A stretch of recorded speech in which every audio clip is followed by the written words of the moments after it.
नमस्कार, मैं हूं नवजोत रंधावा। शाम के 4 बज चुके हैं। वक्त है हमारे खास कार्यक्रम ये हुई ना बात का।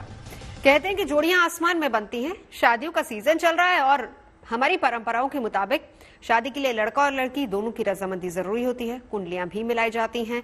कहते हैं कि अगर कुंडली के 36 गुण मिल जाएं तो मान लीजिए कि शादी सफल होती है। लेकिन आज के युग में इसका एक वैज्ञानिक पहलू भी समझना उतना ही जरूरी है जितना कि कुंडली मिलाना जरूरी है, क्योंकि शादी सिर्फ दो परिवारों का ही मिलन नहीं होता, बल्कि आने वाली पीढ़ियां हेल्दी हों उसे भी देखने की जरूरत है। यानी कि शादी के लिए कुंडली के साथ साथ डीएनए मिलान बहुत जरूरी है। आज हम इसी पर चर्चा करेंगे, लेकिन पहले डीएनए का वैज्ञानिक गणित समझ लेते हैं।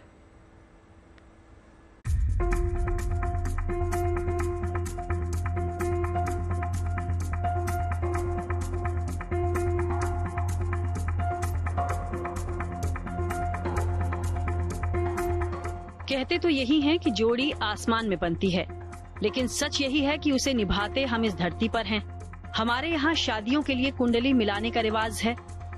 धर्म और जाति को देखकर शादी की परंपरा भी पुरानी है, लेकिन साइंस की माने तो रिश्तों के इस कुंडली कनेक्शन से ज्यादा अहम है डीएनए की कुंडली। क्योंकि अगर शादी से पहले डीएनए की ये कुंडली देख ली जाए तो समझिए जिंदगी आसान भी है और हसीन भी। रिलेशनशिप के डीएनए की बात करें उससे पहले समझ लेते हैं कि आखिर इसकी एबीसीडी है क्या। डीएनए यानी डीऑक्सीराइबोन्यूक्लिक एसिड ये अणुओं का एक समूह है जिसकी जिम्मेदारी माता पिता से वंशानुगत या आनुवांशिक गुणों को संतानों तक पहुंचाना है। आसान भाषा में कहें तो डीएनए हमारे शरीर की वो कोडिंग है जो माता पिता से बच्चे तक पहुंचती है, जिसकी वजह से माता पिता की आदतें, उनका चेहरा मुहरा बच्चों में रिफ्लेक्ट होता है। अब इसी डीएनए को साइंटिस्ट हेल्दी रिलेशनशिप के लिए जरूरी मान रहे हैं। दो लोगों के बीच रिलेशनशिप को लेकर साइंस की समझ सीधी है। विज्ञान मानता है कि शादी जेनेटिक तौर पर जितनी दूर होगी उतनी ही हेल्दी रहेगी। उसके मुकाबले रिश्ते नातों में किए गए रिश्ते आगे बच्चों में आनुवांशिक बीमारियों की वजह बन सकते हैं। साइंस का ये भी कहना है कि अलग अलग नस्ल और जेनेटिक रूप से अलग अलग लोगों में शादी हो तो उनसे हुए बच्चे मानसिक तौर पर स्वस्थ और दिमाग से तेज होते हैं, उनकी हाइट भी ज्यादा होती है और ऐसे बच्चे जेनेटिक बीमारियों से दूर रहते हैं। कर लेना चाहिए कि कुंडली मिलान या आप ब्लड ग्रुप का मिलान करते हैं तो उसमें डीएनए मिलान में यह सुनिश्चित कर लेना चाहिए कि जो बीमारी वर पक्ष को है वो कन्या पक्ष में न हो। तभी संभावना होती है कि वो बीमारी आपके अंदर ट्रांसफर नहीं होगी। अगर हम ज्योतिष की बात करें तो इसमें जो 36 गुण मिलान में जो नाड़ी होता है इसमें 8 अंक मिलते हैं सबसे ज्यादा। तो कहा जाता है कि दोनों की नाड़ी भी एक नहीं होनी चाहिए, क्योंकि नाड़ी एक होने का मतलब कि ब्लड ग्रुप में फिर वो विकृति आ जाती है जिससे कि संतान होने में वो समस्या आ जाती है। रिलेशन को लेकर डीएनए का साइंस भले ही हमें आज समझ में आया हो, लेकिन भारतीय परंपरा सनातन काल से गोत्र से बाहर ही शादी के पक्ष में रही है। यही वजह है कि हिंदू परंपरा में शादियां दादी नानी के गोत्र से बाहर की जाती हैं, ताकि शादी करने वाले दो लोगों के बीच दूर दूर तक भी खून का रिश्ता ना हो।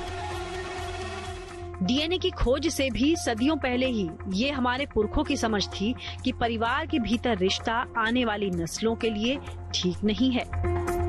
जो भी परिवार एक ही घराने में शादी करते हैं, जैसे जो ब्लड रिलेशंस शादी आपस में करते हैं, जैसे कि कजिन्स में शादी होना, भाई बहनों में शादी होना या दूर के कजिन्स में भी शादी होना, उनमें इस तरीके के डिफेक्टिव जीन एक साथ जोड़े में आना और उनकी वजह से जेनेटिक बीमारियां होना बहुत कॉमन देखा जाता है। इसलिए हमारे में ये हिंदू रीति रिवाजों के हिसाब से ऐसा कहा गया है कि एक ही गोत्र में शादी हमें नहीं करनी चाहिए। तो इसका एक साइंटिफिक बेसिस है ताकि हम अलग अलग जेनेटिक पूल्स में विवाह करें और हमें इस तरीके की बीमारियां जो हैं वो इनहेरिट होने के चांसेस बहुत कम हो जाए। दरअसल शादी को लेकर अलग अलग धर्मों में मान्यताएं अलग अलग हैं।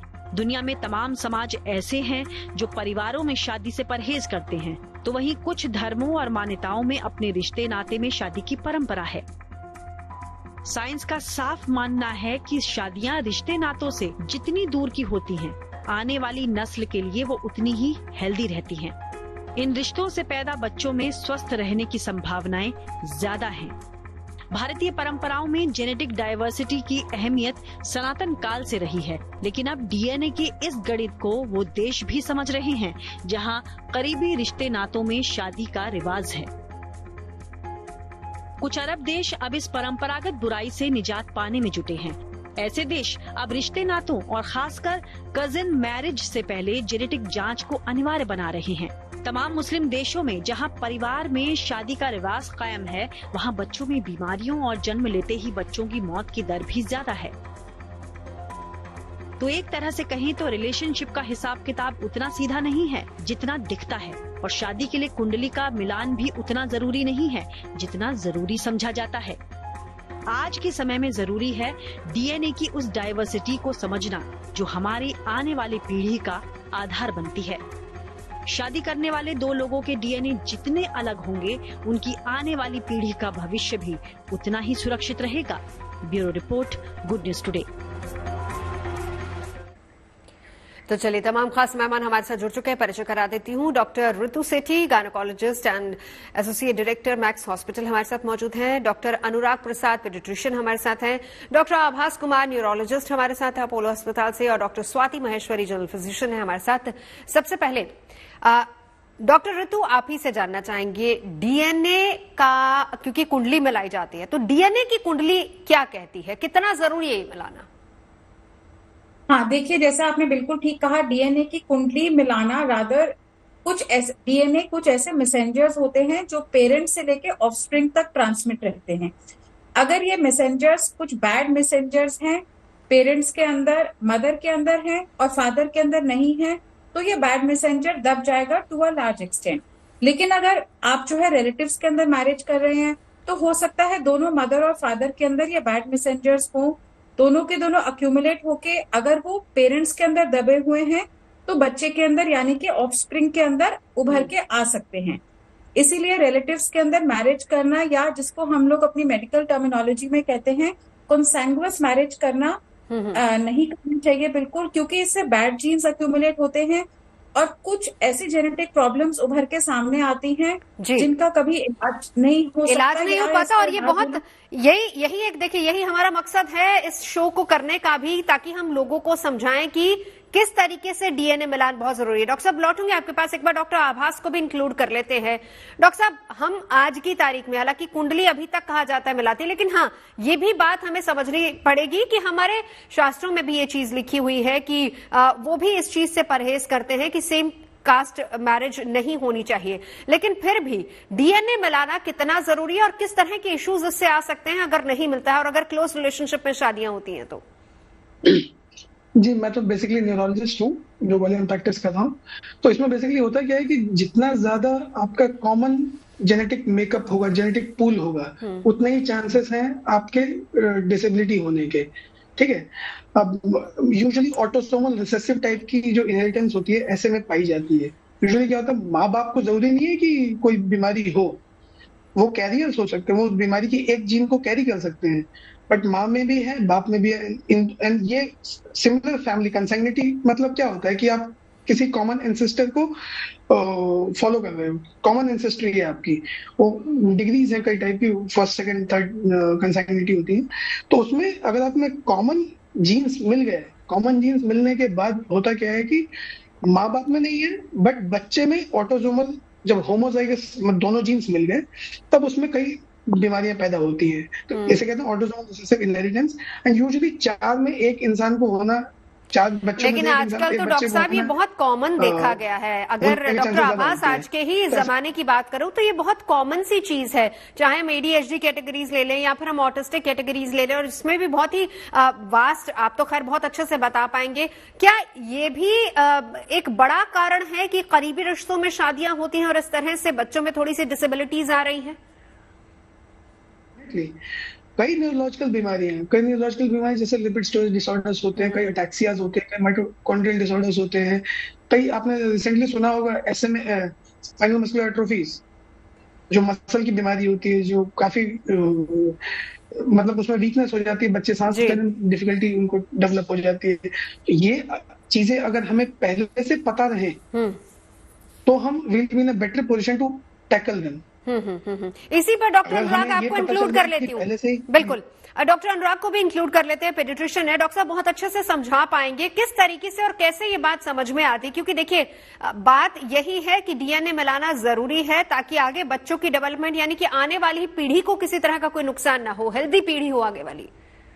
बिल्कुल, जैसा अभी डॉक्टर आभास ने समझाया है, ये ऑटोजोमल डोमिनेंट एंड रिसेसिव, इसी को हमें देखना होता है इस जेनेटिक मैच मेकिंग में। इसमें क्या होता है, मैं बिल्कुल प्लेन टर्म्स में आपको समझाता हूं, क्लियर लेमैन टर्म्स में समझ में आ जाएगा। एक होता है रिसेसिव जीन जो कि दबा हुआ रहता है, एक होता है डोमिनेंट जीन जो कि उभरा हुआ रहता है। रिसेसिव एंड डोमिनेंट मिलेगा तो डोमिनेंट ही प्रीडोमिनेंटली वहां पे एक्सप्रेस करेगा, तो वो जो डिजीज है, जो ऑटोजोमल रिसेसिव डिजीजेस हैं, वो दब जाएंगी। लेकिन फॉर एग्जांपल, छोटा सा एग्जांपल है थैलेसीमिया। थैलेसीमिया में क्या होता है, मदर से आता है रिसेसिव, फादर से आता है रिसेसिव, ये दोनों जब मिलते हैं तो जो ऑफ स्प्रिंग होगा वो हो जाएगा ऑटोजोमल रिसेसिव एंड थैलेसीमिया बच्चों में मैनिफेस्ट कर जाएगा। अब यहाँ पे हम लोग जितने दूर में शादी करें, जहां पे इन दोनों का जेनेटिक मेकअप बिल्कुल मैच नहीं खाएगा, वहां पे इस तरह की बीमारियों को आने का कोई चांस ही नहीं पैदा होता है। इसलिए हमेशा बोलते हैं जेनेटिक मैपिंग करवा लेने से कुछ ऐसी भयंकर बीमारियां जो लाइलाज हैं, जिसका कोई ट्रीटमेंट अवेलेबल नहीं है, उससे एटलीस्ट बचा जा सकता है। जैसा कि डॉक्टर आभास ने भी बोला, कुछ स्टोरेज डिसऑर्डर्स है, SMA है, वेरी राइट, इन सब डिजीजेस से बचा जा सकता है। बिल्कुल। डॉक्टर स्वाति, आपका भी एक इसी पर ओपिनियन लूंगी, फिर आगे बढ़ते हैं, चर्चा को आगे बढ़ाएंगे। डॉक्टर स्वाति।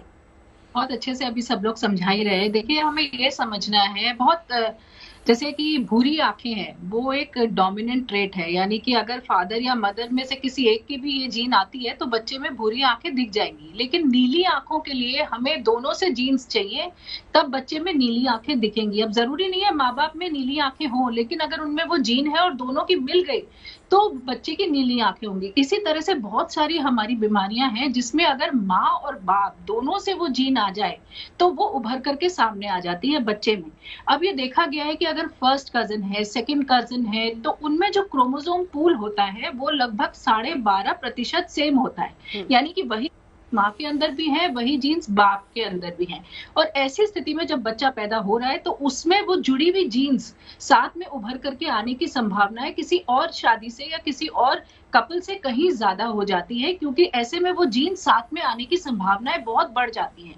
और इसीलिए हम देखते हैं कि ऐसी बीमारियां जो जीन्स के साथ आने से दिखाई देती है, रेसेसिव जीन्स के, जैसे कि सिस्टिक फाइब्रोसिस है, अभी बहुत सारी मांसपेशियों की, दिमाग की, हमारा जो स्पाइनल कॉर्ड है उसकी बीमारियां हैं, मेंटल रिटार्डेशन से जुड़ी हुई बीमारियां हैं जो कि उभर करके सामने आनी शुरू हो जाती है। और इसीलिए ऐसे लोगों में जो फर्स्ट कजन, सेकेंड कजन में शादी कर रहे हैं, उनके जो बच्चे होते हैं उनमें हम तरह तरह की परेशानियां सामने देखते हैं। ये बात भी साफ तौर से बोली कि जरूरी नहीं है कि माँ बाप में वो बीमारी हो, लेकिन क्योंकि वो जीन्स दोनों कैरी कर रहे हैं और वो बच्चे में आकर इकट्ठे हो गई है, बच्चे में आकर दोनों जीन्स मिल गई हैं, इस वजह से बच्चे में वो बीमारी उभर करके सामने आ जाती है। और इसीलिए जेनेटिक टेस्टिंग करना बहुत जरूरी हो जाता है। ये देखना बहुत जरूरी हो जाता है कि ये जो दो परिवार के लोग हैं जो कि एक ही पीढ़ी से आ रहे हैं, इनके अंदर क्या क्या पहले परेशानियां, ऐसा भी जेनेटिक काउंसलिंग में देखा जाता है, जैसे कि क्या रिटार्डेशन पहले रहा है, क्या कभी आने वाली पीढ़ी में ऐसा हुआ कि देखने में दिक्कत हुई अचानक से, या जो है सुनने में शुरुआती दिनों में दिक्कत आ रही है, या जो है कंजेनाइटल डिफेक्ट्स हैं, यानी कि बच्चा जब पैदा होता है तो पैदाइशी दिक्कतों के साथ जो है वो आ रहा है, ये चीजें देखी जाती है। मिर्गी के कहीं पड़े हैं पहले फैमिली में, तो ये सारी ऐसी चीजें हैं जो एक इंडिकेशन देती हैं कि हाँ, ये संभावना है कि जो बच्चा है उसमें भी इस। आपने एक शब्द का इस्तेमाल किया, जेनेटिक डीएनए काउंसलिंग की बात आपने की, लेकिन हम उस पर तब जाते हैं जब हमारे सामने परिणाम होता है, लेकिन बहुत जरूरी है कि उससे पहले कम से कम बातचीत कर लीजिए। और सबसे बड़ा जो फॉर्मूला यही कहा जाता है, जो आप सब लोग बता रहे हैं अभी तक की चर्चा में सामने पे, सबसे क्लियर फॉर्मूला ये कि जितने दूर के रिश्तों में शादियां होंगी उनसे पैदा हुए बच्चे हेल्दी होंगे। डॉक्टर ऋतु, मैं आपसे जानना चाहूंगी, यही से चर्चा को आगे बढ़ाएंगे, लेकिन ये बताइए कि क्या कंसीविंग में भी इश्यूज आते हैं अगर क्लोज रिलेशनशिप में मैरिजेस होती हैं तो? देखिए, कंसीविंग में हो सकता है इश्यूज ना आए अगर क्लोज रिलेशन में मैरिज हो रही है, लेकिन मिसकैरेज के चांसेस बढ़ते हैं अगर प्रोजेनी खराब है, अगर बच्चे के अंदर कोई जेनेटिक, मोस्टली यूजुअली जो फर्स्ट ट्राइमेस्टर के अंदर मिसकैरेजेस होते हैं 60 to 70% जेनेटिक कॉजेज होते हैं। तो अगर बैड जीन्स बेबी के अंदर आ गए हैं, प्रोजेनी के अंदर अगर बैड जीन्स आ गए हैं, तो हाँ मिसकैरेज के चांसेस बढ़ते हैं। ऐसे केस के अंदर कंसीविंग का इश्यू नहीं आता, लेकिन कंसीव करने के बाद कई बार वो प्रेगनेंसी फर्दर कैरी ऑन नहीं हो पाती, क्योंकि बेबी के अंदर जो है जेनेटिक प्रॉब्लम आ गई है। तो इसीलिए जैसे कि हम बार बार बोल रहे हैं, जितनी दूर के रिलेशन में मैरिज होंगे, प्रेगनेंसी सक्सेसफुली कैरी करना इजी रहे। बिल्कुल। हमारे साथ इस वक्त डॉक्टर अनुराग भी हैं। डॉक्टर साहब, ये भी बताइए, क्योंकि आप पेडिट्रिशियन भी हैं, ये भी बताइए कि क्लोज रिलेशनशिप में पैदा हुए बच्चे और दूर के रिलेशनशिप में, क्योंकि आजकल तो इंटरकल्चरल मैरिजेस भी बहुत ज्यादा हो रही है, कितना डिफरेंस आता है? क्या कुछ अंतर दोनों में नजर आता है? बहुत हद तक इसमें डिफरेंस आपको देखने को मिला है। जितनी कॉन्सैंग्युनिटी बढ़ेगी, जैसे आपने देखा ना 3 degree 2 degree and 1st degree, जैसे जैसे डिग्रीज बढ़ती जाएंगी 1st डिग्री की ओर हम लोग जाएंगे, रिलेटिव्स में जाएंगे, उतने ही वो जो बेबीज जो अभी ऑफ स्प्रिंग जो न्यू आ रहे हैं उनमें डिजीज मैनिफेस्ट ज्यादा करेगा। जहां तक दूर शादी के होने का सवाल है, तो मदर का जो जेनेटिक कॉम्पोजिशन होगा, फादर का जो जेनेटिक कॉम्पोजिशन होगा, वो बिल्कुल डिफर करेगा। एंड वहां से रिसेसिव, मदर से एंड फादर से रिसेसिव आना बहुत मुश्किल है, एंड ऑफ स्प्रिंग में 2 रिसेसिव नहीं आएगा। तो इसलिए ये जो परंपरा चली आ रही है, इस धर्म में भी अगर आप देखो, हिंदू धर्म में जो ये मानते हैं कि हमें गोत्र मिलाना चाहिए, तो वो क्यों मिलाते हैं? वो इसलिए मिलाते हैं क्योंकि ब्लड में शादी, ब्लड रिलेशंस में अगर मैरिज होता है, तो ये जो ऑफ स्प्रिंग है उनमें डिजीज ज्यादा मैनिफेस्ट करता है। इवन आपने देखा होगा पहले के समय में क्या होता था, इवन लोग गांव में भी शादी करना पसंद नहीं करते थे, वो दूर दराज दूसरे गांव में करते थे। क्यों?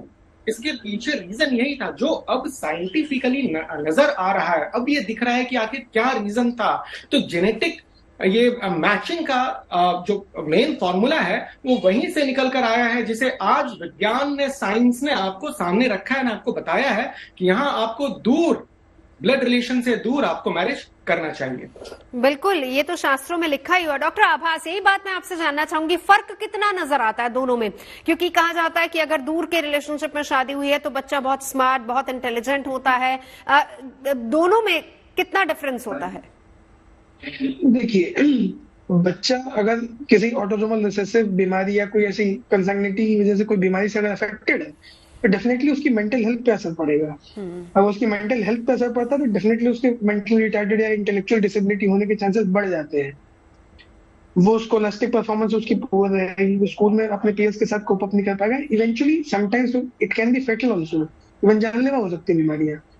बट जैसे ही आपका जेनेटिक पूल टोटली डिफरेंट होगा, तो डेफिनेटली आपकी बीमारियों, हेरिडिटरी बीमारियों की पॉसिबिलिटी कम होगी।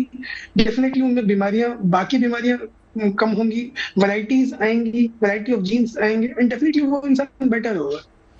यानी हम हेल्थ वाइज कह सकते हैं कुछ ज्यादा हेल्दी होगा। Yes, definitely. तो किस तरह के केसेस, अगर आप एक आध केस एग्जांपल देके हमें समझा पाए तो?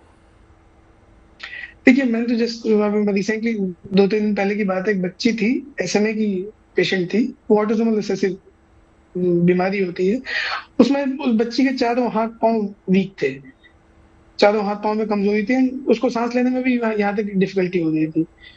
तो व्हेन वी इवैल्यूएटेड हर, जब उसका जेनेटिक वर्कअप कराया गया, पूरा होल एक्सोम सीक्वेंसिंग सब कुछ कराया, तो देन उसमें निकल के आया कि S7 जीन होती है, वो दैट वाज पॉजिटिव। तब हमने मदर फादर का किया, mother was also positive, father was also positive, but they were the carriers, they did not manifest, वो उनको manifest नहीं किए, और ये बेचारी ultimately she was the person। कुछ प्री कंसेप्शनल काउंसलिंग करे, स्पेशली उन फैमिलीज में। एक्चुअली उनकी फैमिली में एक और बच्ची थी, उसको भी सिमिलर इलनेस थी। तो फैमिली जिसमें ऐसी बीमारियों की हिस्ट्री है, उनको तो प्री कंसेप्शनल काउंसलिंग, जेनेटिक पूरा चेकअप अच्छे से करवाना चाहिए, किसी जेनेटिसिस्ट से मिलके क्या क्या बेस्ट किया जा सकता है वो सब बिल्कुल हमें फॉलो करना चाहिए। बिल्कुल। डॉक्टर स्वाति, बहुत इंपॉर्टेंट बात यहाँ पर डॉक्टर साहब कह रहे हैं और हम सभी इस बात को समझ भी रहे हैं। देखिए, कुंडली से ज्यादा आपका डीएनए मिलान बहुत जरूरी है, क्योंकि अगर हम चाहते हैं हेल्दी रिलेशनशिप हो और आने वाली पीढ़ियां स्वस्थ हो, लेकिन हमारे समाज में होता ऐसा नहीं है। कोई भी इस बात को मानता नहीं। हालांकि वही बात आती है कि आप तब उस चीज को समझते हैं जब आपके सामने रिजल्ट आ जाता है। बिल्कुल, और यही बहुत चिंता की बात है, क्योंकि अब आप देखिए इससे बहुत सारे लोग ऐसे हैं जिनकी दुकान चलती है, क्योंकि जब इस तरह से बच्चा पैदा होता है जिसको इस तरह की परेशानियां होती हैं, तो बहुत सारे झाड़ फूक वाले सामने आएंगे, बहुत सारे इस तरह के लोग सामने आएंगे कि हमने तो बोला था प्रेगनेंसी में ये करना चाहिए था, नहीं करा, अब उसी की वजह से बच्चा ऐसा पैदा हुआ है। तो ये लोग इसका साइंटिफिक रीजन समझने की कोशिश नहीं करते हैं कि क्या किस वजह से ऐसा हुआ। दूसरा देखिए, ये कुदरत का नियम है।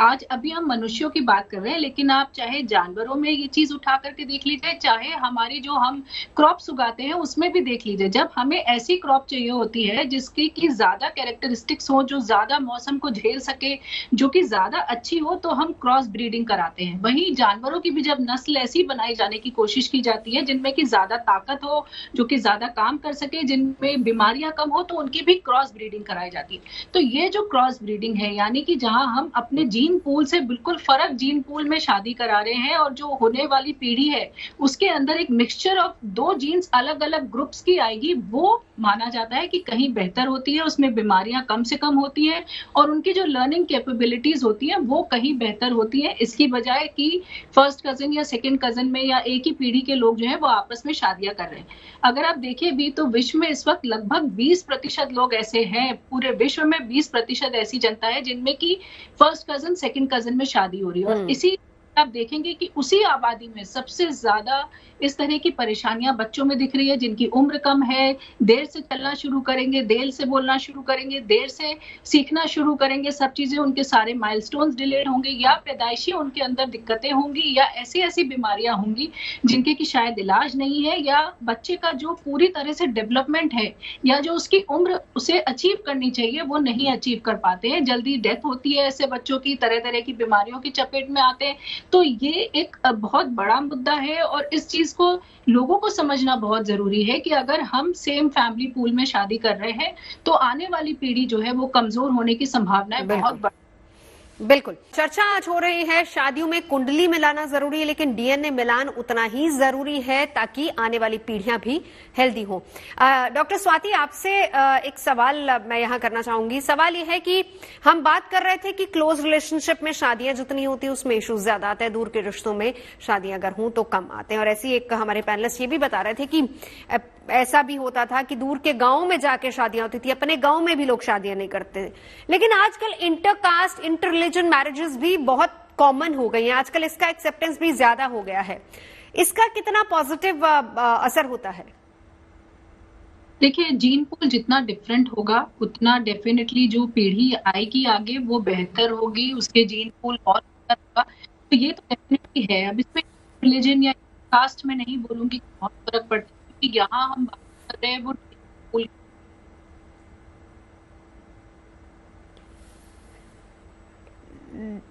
डॉक्टर साहब आपकी आवाज ठीक से सुन नहीं पा रहे हैं, ऑडियो ब्रेक हो रहा है। एक बार डॉक्टर आभास, आप ही से मैं चाहूंगी कि इस सवाल का जवाब रख दीजिए, फिर मैं डॉक्टर स्वाति के पास जाती हूँ।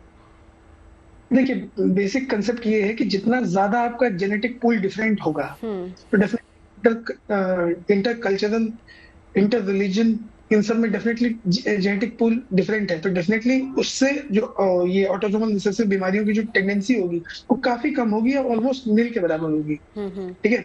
And definitely different genetic pool से तो कुछ मदर की कैरेक्टरिस्टिक जीन्स होंगी, कुछ फादर कैरेक्टरिस्टिक जीन्स होंगी। जब दोनों मिलकर जब ऑफस्प्रिंग में आएंगी तो डेफिनेटली वो एक बेटर वर्जन होगा उन दोनों का मिक्सचर का। ठीक है। तो ये है बेसिक फंडा कि आपको जितना ज्यादा आप डिफरेंट जेनेटिक पूल में जाएं उतना अच्छा रहेगा रोजनी के लिए फ्यूचर में। बिल्कुल, ताकि उसकी मेंटल कैपेसिटी इनहेंस्ड हो, उसकी इम्यूनिटी बूस्टअप हो, एंड ये सब जो बीमारियां होती हैं जो कंसैंग्यूनिटी मिल जाते हैं उससे तो कोसों दूर हो। बिल्कुल, इसी का जवाब डॉक्टर स्वाति आपसे लूंगी, लेकिन उससे पहले डॉक्टर अनुराग आपके पास आना चाहूंगी। क्या आजकल इस तरह के केसेस बढ़े हैं डिसऑर्डर के? यस, केसेस बिल्कुल बढ़े हैं इस डिसऑर्डर्स के, एंड कुछ खास कंट्रीज में अगर आप देखो, कुछ पेपर्स में एंड कुछ रिसर्चेस में भी अगर आप देखो, एक एग्जांपल आता है पाकिस्तान का, आप लोगों ने भी पढ़ा होगा, द डॉन, राइट? उसमें क्या है 50% ये जो इंक्रीमेंट हुआ है 50% देखा गया है। वहां पे चूंकि कॉन्सैंग्यूनियस मैरिज ज्यादा होती है तो वहां पे ये जेनेटिक डिसऑर्डर्स ज्यादा देखने को मिला है। तो कहीं ना कहीं ये कजन मैरिज के वजह से नंबर ऑफ केसेस अभी धीरे धीरे बढ़ते हुए नजर आ रहे हैं। लेकिन जैसा आपने क्वेश्चन पहला पूछा था कि क्या इंटरकास्ट मैरिज करने से यहाँ पे बेनिफिट मिलेगा या नहीं मिलेगा, ऑफ कोर्स जितना जेनेटिक मेकअप डिफर करेगा, जितना डिफरेंट होगा, उतना ही आगे चलकर हमें फायदा मिलने जा रहा है। वो जो कमिंग ऑफ स्प्रिंग्स हैं वो थोड़े ज्यादा इंटेलिजेंट, ज्यादा smart, of course her field में वो दूसरों को एक्सेल करने के कंडीशन में रहेंगे। तो ये बात आपकी बिल्कुल करेक्ट है कि इंटरकास्ट मैरिज का इस पे कुछ इफेक्ट पड़ रहा है या नहीं, तो डेफिनेटली पड़ रहा है। बिल्कुल। डॉक्टर स्वाति, अगर आप मेरी आवाज सुन पा रही है, चलिए डॉक्टर स्वाति हमारे साथ नहीं है। यानी सीधी सी बात है कि जाति, गोत्र, रंग और नस्ल, इन सब का बहुत ज्यादा असर पड़ता है। लेकिन डॉक्टर आभास, अब मैं आपके पास आना चाहूंगी कि ये भी बताइए कि जब हम स्वेरिटी ऑफ केसेस की बात करते हैं, कितने स्वेर केसेस ऐसे में आपके पास आते हैं, और क्या सिर्फ हम ये कहें कि ये सिर्फ जेनेटिक डिसऑर्डर के ही केसेस होते हैं, उसमें क्योंकि डीएनए मिलान ठीक से नहीं हुआ वही एक इशू इसमें रहता है, या फिर कोई और भी इशू साथ ही साथ आते हैं? देखिए, जो हम कंसैंग्निटी के ऊपर बात कर रहे हैं, इससे मोस्टली ऑटोसोमल रिसेसिव बीमारियां होती हैं, जिसमें अटैक्सियाज होते हैं। अटैक्सिया मतलब लड़खड़ाहट या इम्बैलेंस डेवलप हो जाता है। Friedreich's ataxia, ataxia telangiectasia, Wilson's, lysosomal disorders, और भी ataxia with vitamin E deficiency, बहुत सारी चीजें हैं। SMA होता है, और भी कई बीमारियां होती हैं। ये सिर्फ कंसैंग्निटी की वजह से कॉमनली है। कई बीमारियां पॉइंट म्यूटेशंस, कई बीमारियां ऑटोसोमल डोमिनेंट, कई बीमारियां एक्स लिंक होती हैं, ठीक है ना। तो ये सब बीमारियां भी तो ये सब encompasses the entire spectrum of the genetic disorders. But consanguinity की वजह से ऑटोसोमल रिसेसिव बीमारियां काफी देखने को मिलती है। एंड यूजुअली उन सब के साथ क्या है कि अगर उसको आपने लेट डिटेक्ट किया तो वैसे भी ट्रीटमेंट ऑप्शंस आपके पास ज्यादा बचते नहीं है। तो सबसे पहला चीज है कि prevention is better than cure. आप उसको प्रिवेंट कर लीजिए, प्री कंसेप्शुअल काउंसलिंग कीजिए, ताकि बच्चे में ऐसी अनवांछित बीमारियां आए ही ना। अगर कोई आती है तो उसको अर्ली इंटरवेंशन से, if they are treatable ones, अगर उसको ट्रीट किया जा सकता है प्रॉपरली तो उसको ट्रीट किया जाए। जैसे विल्सन्स है तो इसको ट्रीट करने के लिए हमारे पास दवाइयां उपलब्ध हैं, कैन ट्रीट देम। तो ऐसे ही अगर उसको आपने अर्ली डायग्नोसिस करके अर्ली ट्रीटमेंट चालू कर दिया तो इंसान की जो फ्यूचर लाइफ होगी, जो क्वालिटी ऑफ लाइफ होगी, दैट विल बी बेटर। अगर हमारे पास फुल्ली डैमेज स्टेट में आता है पेशेंट, तो फिर उसमें बहुत ज्यादा करने के लिए हमारे पास ये ऑप्शंस रहते नहीं है। मेरे ख्याल इसमें डॉक्टर अनुराग बहुत अच्छे से क्लियर कर पाएंगे, पेडियाट्रिशियन है। डॉक्टर साहब, आपको सबसे पहले इस बात का मेरे ख्याल से आभास हो जाता है, क्योंकि नॉर्मली जब आप बच्चे को ट्रीट करना शुरू करते हैं तभी से इस बात का आभास हो जाता है कि कहीं किसी तरह का कोई डिसऑर्डर तो नहीं है। आपने बिल्कुल सही कहा। मैं आपके सामने एक छोटा सा एग्जांपल दूंगा, आपको क्लियर हो जाएगा वो कैसा केस था। आप इमेजिन कर सकते हो 5 to 6 months ओल्ड बेबी कैसे वो गोद में आपके पास आया होगा, एंड पेरेंट्स का कहना था कि मेरे बेबी में डेवलपमेंट नहीं हो रहा है, ग्रोथ नहीं हो रहा है अच्छे से जितना होना चाहिए एक 6 महीने के बच्चे का। एंड मैं ये नोट कर रहा हूं कि मेरा बेबी धीरे धीरे गोरा होता जा रहा है। हम दोनों का कलर इतना अच्छा नहीं है, लेकिन हमारे बेबी का कलर बहुत अच्छा है, बहुत ही फेयर कॉम्प्लेक्शन है। तो जब उनको मैंने कंप्लीटली एग्जामिन किया बेबी को, तो हमें मिला सीवियर पेलर। आप समझ सकते हो सीवियर पेलर, वो हाईली अनीमिक था, मतलब वो खून की कमी उस बच्चे में थी। एंड स्प्लीन एक ऑर्गन है, जैसे लीवर राइट हैंड में होता है वैसे ही स्प्लीन लेफ्ट हैंड साइड में होता है, वो उसकी बढ़ी हुई थी। तो हमें वहां पे शक गया कि कहीं कुछ तो जेनेटिक मामला है इसके साथ। टेस्ट करवाया एंड आपको पता है इस बच्चे को थैलेसीमिया मेजर निकला।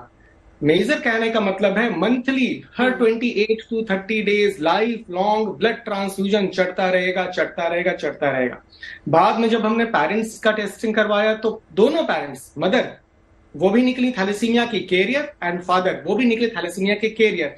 अगर यही शादी के पहले इनको पता होता कि ये दोनों थैलेसीमिया से कैरियर हैं, तो दोनों फिर आपस में मैरिज के लिए सोचते भी नहीं। तो यही मैं आपको बताना चाह रहा हूं कि एट अर्लीस्ट बिल्कुल एक चीज, हाँ डॉक्टर साहब एक चीज इसी के साथ, अगर डॉक्टर स्वाति, अगर आपने डॉक्टर अनुराग की बात सुनी हो, इसी के साथ साथ मैं एक और चीज आपसे जानना चाहूंगी, क्योंकि नॉर्मली जब भी कोई लेडी कंसीव करती है तो तमाम सारे टेस्ट उनके होते हैं, क्या ये चीजें उसमें क्लियर नहीं हो पाती, पहली बात, और क्या बिफोर कंसीविंग, क्योंकि आजकल तो सब लोग काउंसलिंग में भी जाते हैं, क्या मदर और फादर यानी लड़का लड़की दोनों को अपने सारे टेस्ट नहीं करवाने चाहिए? देखिए, कराना चाहिए। अगर आपकी कंसैंग्विनस मैरिज है, फर्स्ट कजिन सेकंड कजिन में आप मैरिज कर रहे हैं, तो डेफिनेटली आपको बच्चे के बारे में सोचने से पहले ये जेनेटिक टेस्टिंग करानी चाहिए। जहां तक बात प्रेगनेंसी में टेस्टिंग की है, तो कुछ टेस्ट ऑलरेडी ऐसे हैं जो कि हर प्रेगनेंसी में किए जाते हैं। फर्स्ट ट्राइमेस्टर में, सेकेंड ट्राइमेस्टर में कुछ इस तरह के जेनेटिक टेस्ट किए जाते हैं, जो कि ब्लड से भी लिए जाते हैं, अल्ट्रासाउंड के द्वारा भी कुछ पैरामीटर्स को चेक किया जाता है, और फ्री सेल DNA टेस्टिंग भी होती है, जिसके द्वारा ये जाना जाता है कि जो बच्चा है उसमें कोई जेनेटिक डिफेक्ट्स हैं या नहीं है। लेकिन ये भी एक बहुत एक्सटेंसिव टेस्ट नहीं है, क्योंकि हम कुछ चुनिंदा बीमारियों के लिए ही ये टेस्ट करते हैं। लेकिन जहां बात आती है कि शादी ऐसी जगह हो रही है जहां दोनों का जीन पूल काफी हद तक सेम है, तब हमें और ज्यादा टेस्टिंग, तब जो हमारी मौजूदा टेस्टिंग है जो कि हम हर प्रेगनेंसी में करते हैं, उससे कहीं ज्यादा टेस्टिंग करने की जरूरत होगी, और ये देखने की जरूरत होगी कि क्या जो बच्चा आ रहा है उसमें ये आने वाली तकलीफें है तो नहीं, क्या उसमें कोई इस तरह के जेनेटिक डिफेक्ट्स तो नहीं है जिसकी वजह से उसे जिंदगी भर संघर्ष करना पड़ेगा। तो ये चीजें तब हमें जरूर से चेक करानी चाहिए। अब ज्यादातर दिक्कत क्या होती है कि लोगों को इसके बारे में जानकारी ही नहीं है। पहली बात तो इसकी जागरूकता ही नहीं है कि अगर हम फर्स्ट कजिन सेकंड कजिन में शादी कर रहे हैं तो ये दिक्कतें आने वाले समय में हमें देखनी पड़ेगी। दूसरी बात ये है कि इनसे कैसे हम इनके लिए पहले से टेस्टिंग करा सकते हैं, क्या जेनेटिक काउंसलिंग कहीं होती है या नहीं होती है, इसके लिए हम कैसे जाएं, इन सब चीजों के बारे में भी लोगों को ज्यादा इसीलिए डॉक्टर स्वाति, जेनेटिक काउंसलिंग बहुत जरूरी है। आज के इस शो को करने का मकसद भी हमारा यही है कि कुंडली आप मिलाते हैं, लेकिन उससे पहले जरा जेनेटिक काउंसलिंग के लिए पहली बात जाएं। और वही बात जो हमारे तमाम पैनलिस्ट ने भी इस बात को अग्री किया है कि शादियां जितनी दूर के रिलेशनशिप में होंगी उतनी आने वाली पीढ़ी हेल्दी होगी। आप सभी हमारे साथ आए चर्चा के लिए बहुत बहुत शुक्रिया।